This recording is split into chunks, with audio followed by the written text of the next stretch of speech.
अस्सलाम वालेकुम my YouTube family, कैसे हैं आप सब। उम्मीद है सब खैर खैरियत से होंगे। अल्लाह पाक आप सबको सेहत और तंदुरुस्ती वाली ज़िंदगी अता फरमाए, आमीन सुम्मा आमीन।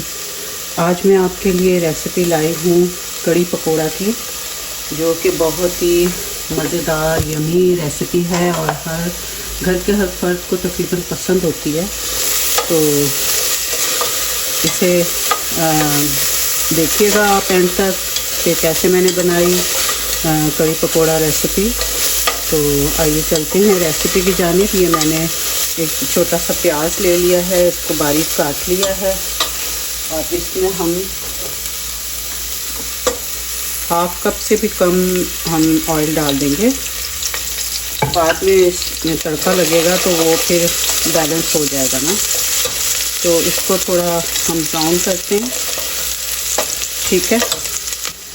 अच्छा, ये मैंने दही ले ली थी 1 पाव, तो उसमें मैंने ये वाले 3 बड़े टेबल स्पून बेसन के डाल दिए हैं, ठीक है। और पानी डाल के रख दिया।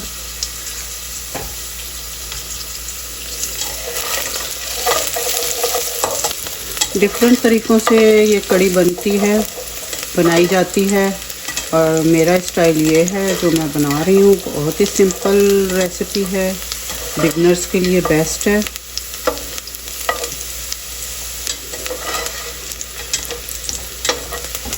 आप इसको चावल के साथ और पराठे के साथ, चपाती के साथ खा सकते हैं और वैसे रोटी भी खाई जाती है।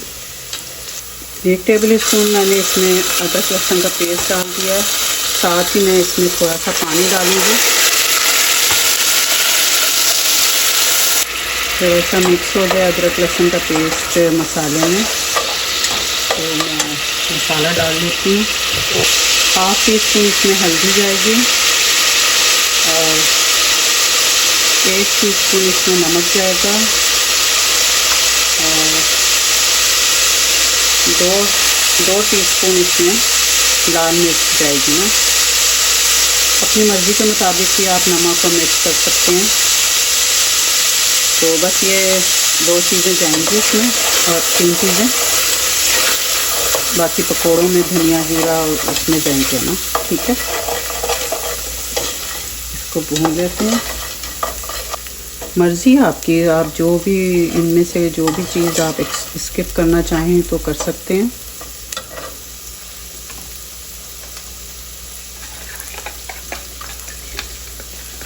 अब ये मैं डाल रही हूँ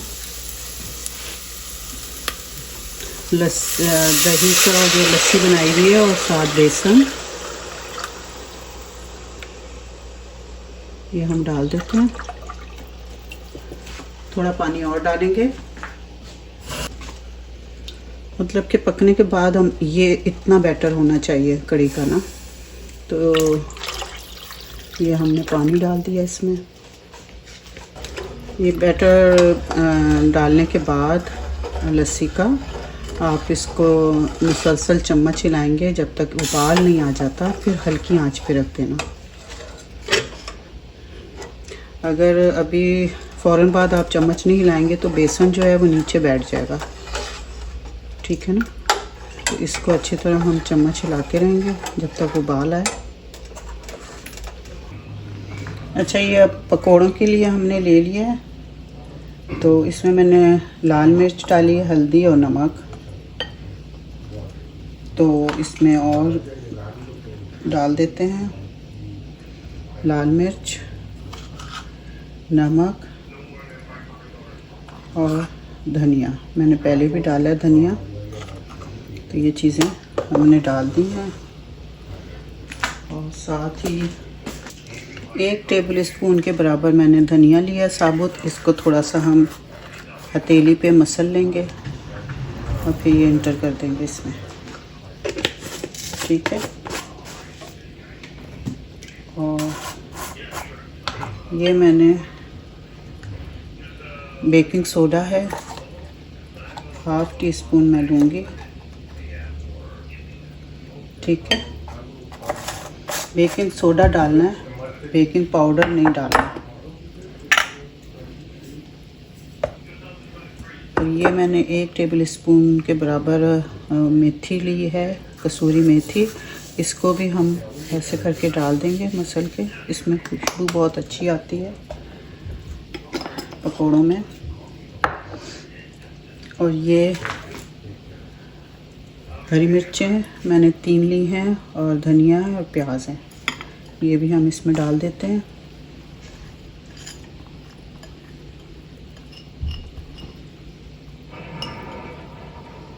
ठीक है, अब इसको हम थोड़ा सूखा ही मिक्स कर लेंगे, फिर इसमें पानी डालेंगे।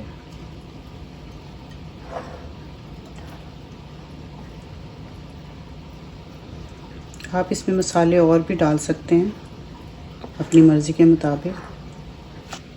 ये थोड़ा अनारदाना डालेंगे हम। ये पकोड़ों में जब आता है तो इसका जायका बहुत अच्छा लगता है पकोड़ों में।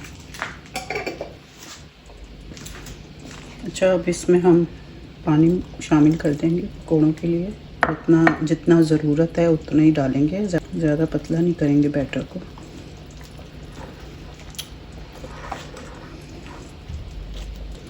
पकोड़ों का बैटर तैयार हो गया। अब पकोड़े बनाना शुरू करते हैं।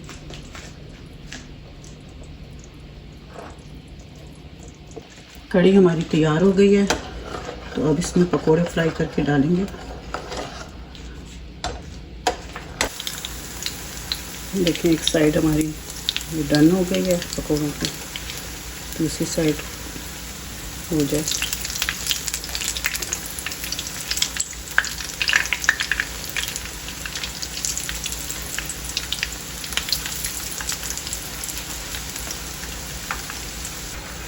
जब पकोड़े तैयार हो गए,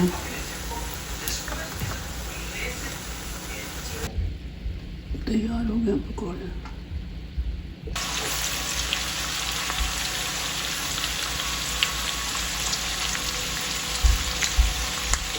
देखिए जी, मज़ेदार हमारी कढ़ी तैयार है।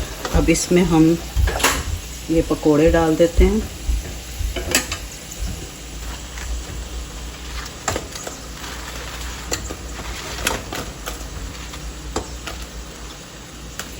ठीक है,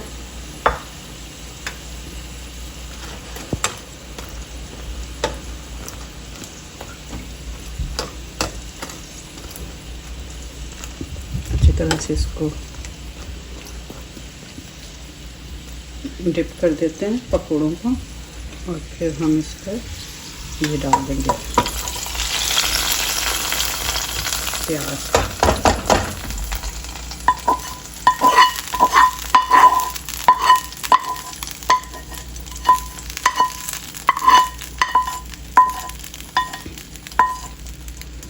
ठीक है,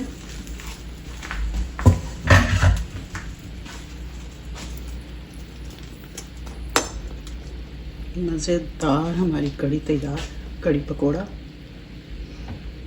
मुझे उम्मीद है आपको ये रेसिपी पसंद आई होगी।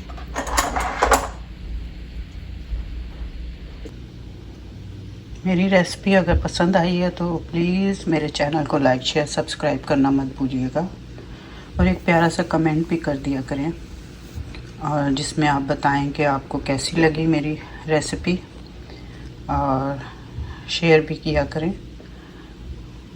इसके साथ ही मैं अपने ब्लॉग का एंड करती हूँ। मिलते हैं अगले ब्लॉग में नई रेसिपी के साथ। अपना बहुत सारा ख्याल रखा करें, अपने इर्द गिर्द का भी। इजाज़त दें। अल्लाह हाफ़िज़। अल्लाह निगहबान।